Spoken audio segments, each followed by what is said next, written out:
Hello, welcome to another edition of Bubbles and Beyond, where we get to know our people in Stellenbosch. Today we are very excited to have the one and only Mike Ratcliffe with us. Mike chairs Visit Stellenbosch. He also chairs Stellenbosch Wine Route. He's also the proud owner of Vilafonté Wines. Mike, welcome. Thank you for your time. Good morning. Thank you. It's good to be here. I know you're a busy man. So let's kick off with, I think a lot of people want to know how Visit Stellenbosch started. How we always had tourism, we had Stellenbosch Wine Route. How did Visit Stellenbosch come about? Well, it's quite a simple story, but a good story. When I started as chairman of Stellenbosch Wine Route, we realized that the function of tourism was much bigger than we could handle individually, and that wine tourism alone didn't exist in a vacuum. So we felt that wine tourism needed to be integrated into all the entire community, from accommodation to restaurants to university to municipality business. And at the time there was a body in Stellenbosch called Stellenbosch 360. It was a small body, it had a very small budget, with limited ability to make any impact, in our opinion. So we approached municipality about starting something more significant, more inclusive, and Visit Stellenbosch was created. We were given the mandate for tourism to be the official DMO, Destination Marketing Organization, for Stellenbosch. And we set about putting some meat on the bone. Ultimately, our board is constituted of representatives from all stakeholders, including municipality, including university, including all spheres of tourism, and that is what happened. Amazing. It's been a number of years now, and it seems to be a good business model. Absolutely. I think everyone who are members can attest that it's pretty incredible, and what Visit Stellenbosch does for institutions like this, like Petites and restaurants and hotels. The support is really great, and we can feel it as restaurant owners. It's fantastic. Do you think that this might be an obvious answer, but maybe not? Do you think that Stellenbosch Wine Route or Stellenbosch Wines is the biggest attraction for international tourists? Well, it is. And it is, the biggest majority of members of Visit Stellenbosch are wineries. The biggest number of accommodation establishments are wineries. The biggest number of restaurants are wineries. Wow.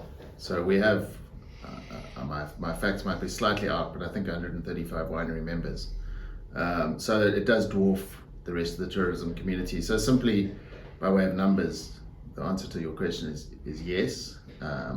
And I think it's something we should be extremely proud of. We are a wine town, always been a wine town. We've built a reputation globally as being a wine town, and if our entire tourism offering has a wine flavor, that would make us unique, certainly domestically, but would allow us to stand up with the big tourism destinations of the world, because we have a unique slant.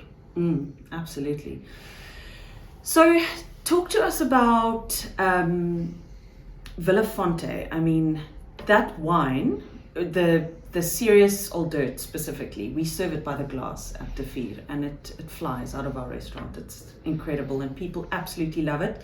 So much so, and this might be a controversial statement, that when people order a steak, we would naturally suggest a deep and opulent Cabernet Sauvignon to go with their steak.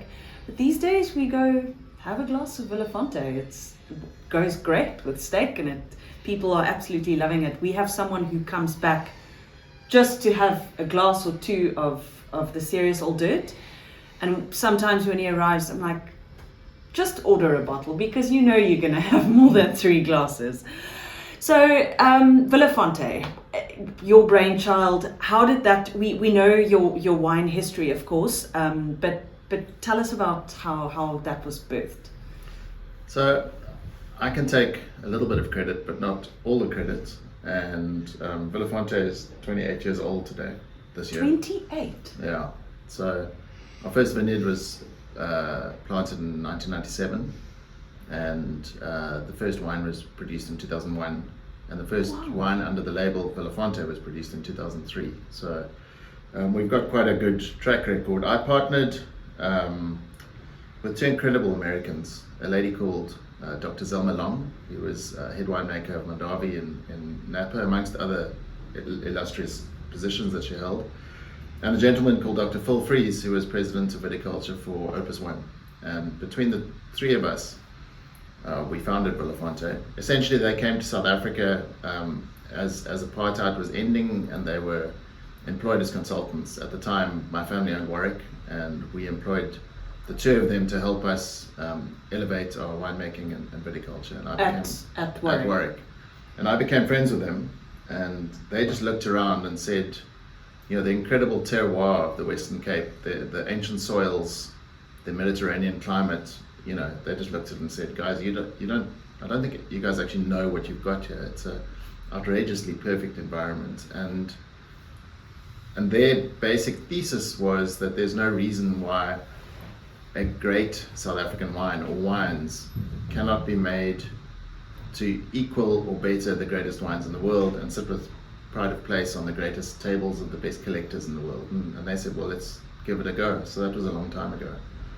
And we've stuck to our knitting since then. We've done nothing else. You know, there's no Seriously Old Rosé or Series X. You know, we do red Bordeaux blends, 3 of them, and that's it.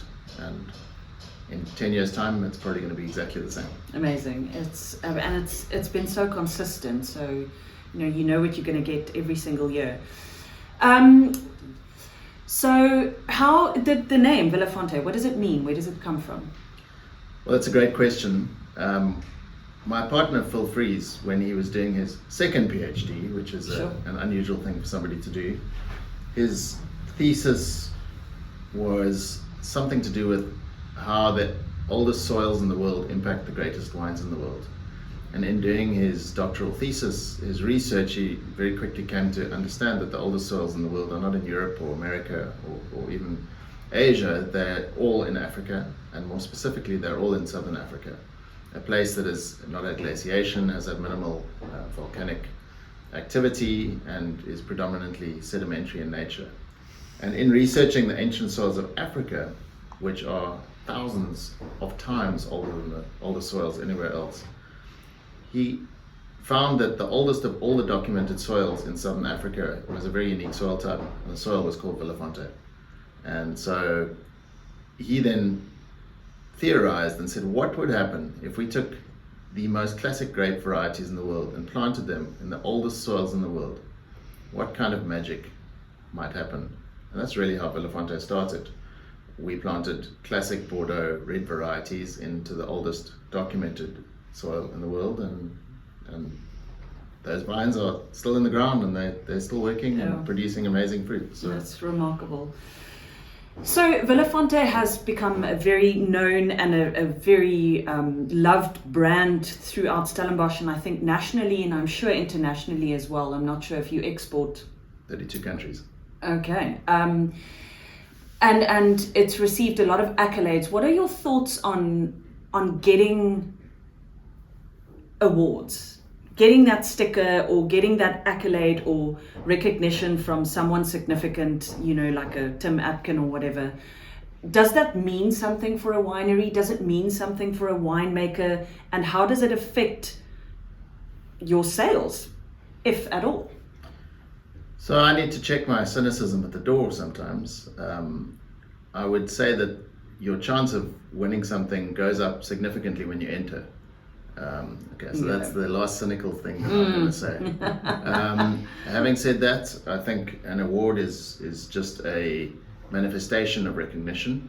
And so when people recognize you for excellence, that is a good thing, both internally in terms of giving you confidence that you're on the right path, but secondly, for the consumer to have an outside third-party endorsement for something, because the world of wine is notorious for making it very difficult for people to know what the hell's going on. There's nothing more confusing than a wine list to somebody that hasn't got a master's degree in wine. And walking into a retail store is some people need to take Xanax when they go to buy a bottle of wine in Checkers. So I think awards have a place. Of course, there are awards and there's recognition, and there are people that have earned their right to comment, and there are people that haven't earned their right to comment. But the whole world is changing right in front of our eyes, because the days of the uber powerful critic are behind us, and all opinion, certainly in wine, but across almost everything these days, is crowdsourced, whether it's social media or specific wine recognition sites. So it's very valuable to have people talking about your brand, but generally two things come to mind. One is you want them to say nice things, because when people are talking about your brand, they can also amplify bad things, if there are bad things. So I think it's become more honest. Crowdsourced opinion these days is more honest. There were multiple scandals over the last decades where a critic might have, got a business class trip to France to go and visit somebody's winery and wouldn't dare give them a bad review. Yeah. So. No, I think you're absolutely right. I also find that more of these accolades and awards, recently the Dine Plan Top 100 restaurants came out, and that is purely based on customer reviews.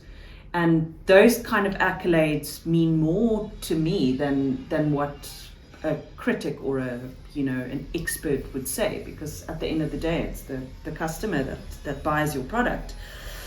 Getting back to Visit Stellenbosch, it's a touchy subject at the moment, but are you involved in, or is Visit Stellenbosch involved in the safety of Stellenbosch at all, and how have the recent crime and everything that's happening in town affected you as a body?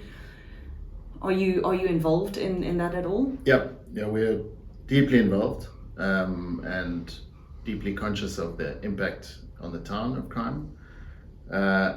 I would say two comments. The first one is that Stellenbosch as a town and as a community has evolved to such an extent that one might in some ways call it first world, in the sense that if there is crime, people talk about it, they react to it, and they make a big fuss about it.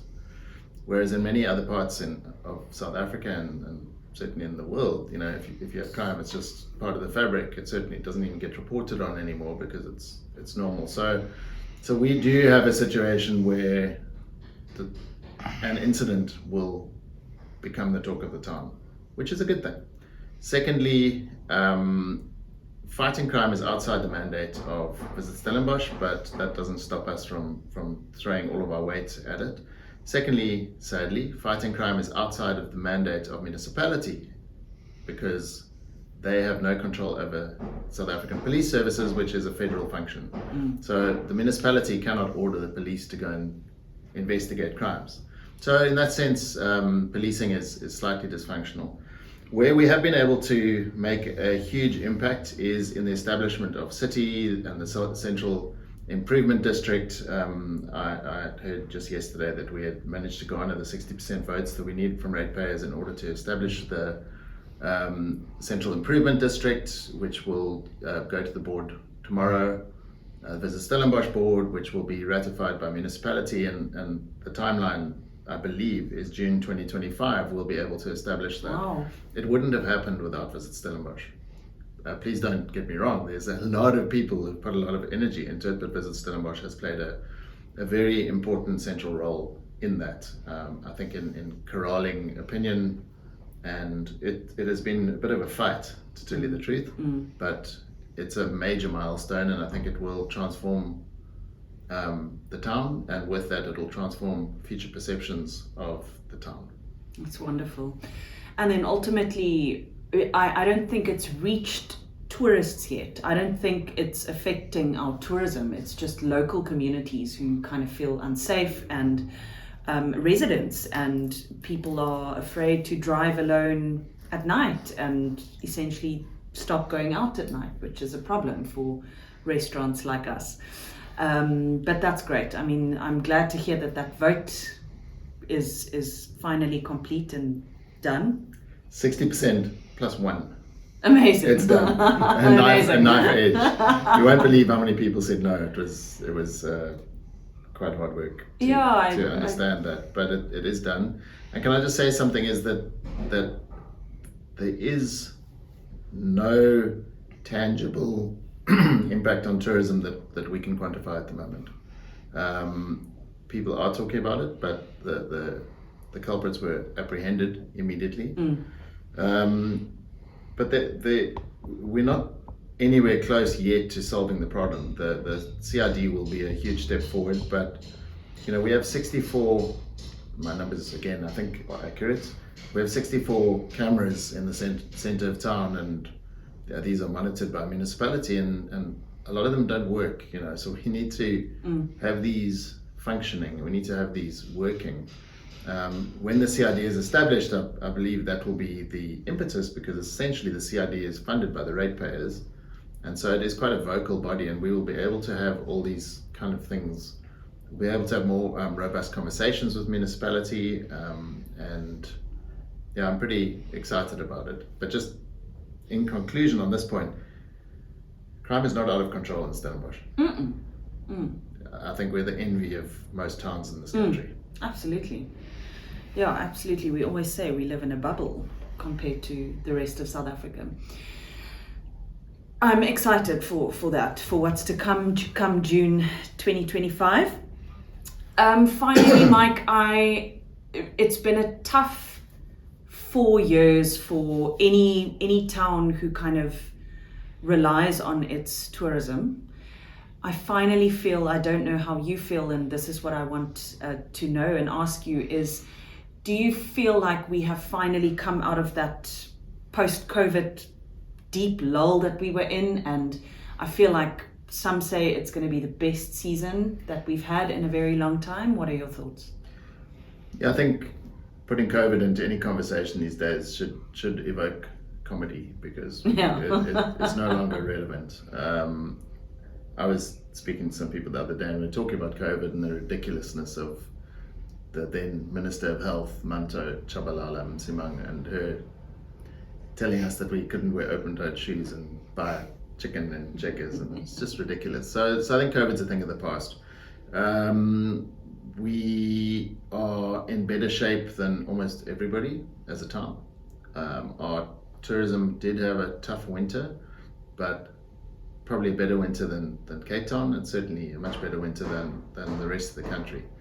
Our bookings looking forward are excellent, but one of the weaknesses that we have as a town, and it's something that we're going to have to deal with intelligently, and we're going to have to innovate, is that our tourism statistics, the data that we have is not fit for purpose. So I would love to be able to give you a statistic to answer your question, but I can't. So at the moment I'm speaking from opinion, having spoken to so many different community leaders and tourism operators. So the forward view on tourism in Stellenbosch would appear to be excellent. I'm also aware that even going into the end of 2025, bookings are looking excellent. But we do have risks, and if I may just speak to that risk for a second. The risk is that at the moment we are seeking to really push tourism hard to get more people to come here, and that's quite right. But at the end of the day, the biggest risk to tourism in Stellenbosch is over-tourism, and we need to make sure that the town continues to drive value over volume. We need to make sure that we are consciously premiumizing, which doesn't mean necessarily getting more expensive. It doesn't mean putting your prices up, it just means getting rid of your discounts and getting rid of your low prices. That's the low-hanging fruit, is get rid of the giveaways and the freebies. So for this town to be successful, we simply don't have the infrastructure and the resources to welcome another 1 million tourists into town. And if our current Minister of Tourism, who I think is doing quite a good job, if she's successful in getting 1 million or 5 million Chinese and Indian and European tourists to come into town, we need to hope that they don't come to Stellenbosch, because we can't handle it. And that has potential as the biggest risk to destroy the town, because we can't handle it. Our streets are full our restaurants are already full. So we have to premiumize as a town. Great. And there you have it. We'll take that advice and we won't take it lightly. Thank you, Mike, for your time. Really appreciate it. And we are very excited for this season, and we I think, from all of us who have establishment, thank you to Visit Stellenbosch and everything you do. It really, we feel it. Thank you very much. Remember that we have a board of volunteers. They're all very passionate. They give their time freely. They apply their wisdom and their experience, and so it's quite a big team effort. Visit Stellenbosch. Amazing. Thank you. Thank you. Thanks, Mike.